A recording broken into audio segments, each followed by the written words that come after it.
But it seems that Senator Lacson is committed or had committed not to investigate the Bersamins. A cover-up will require a series of cover-ups. Kaya hindi po matatapos ito. Pinakita sa amin yung files na naglalaman ng text messages between the President and Yusek Bersamin.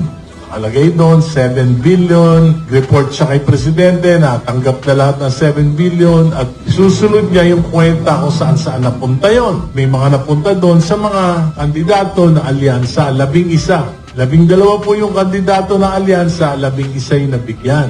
Lahat po nabigyan. Including Senator Lacson and Senate President Tito Soto nabigyan. Alam po na hindi naman nila alam kung saan galing yon. Kaya walang problema doon. Natural lang naman, yung mga national candidates, sinutulungan ng kanilang mga kapartido. May napunta kay Andrew E., 68 million, talent fee. At yan ay dumaan lahat kay Congressman Toby Chanco. Ginawa ko, pinunta ko si Kong Toby. Kaibigan ko naman yan. Tinanong ko siya, totoo ba yan? Sabi niya, totoo. So, ibig sabihin, ito pa lamang ay worth investigating na.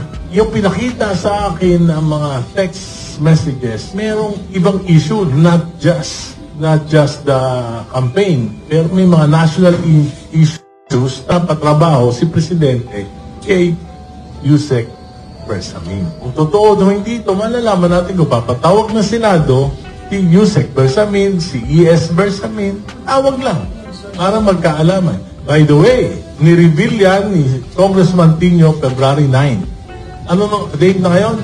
Narinig nyo ba na nag-deny si Yusek Bersamin? Narinig nyo ba na nag-deny si E.S. Bersamin? Hindi sila nag-deny.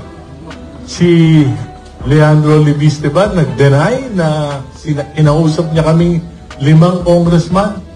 In 4 occasions, nagharap-harap kami. Pinakita niya together with 4 other congressmen. So, it's worth investigating.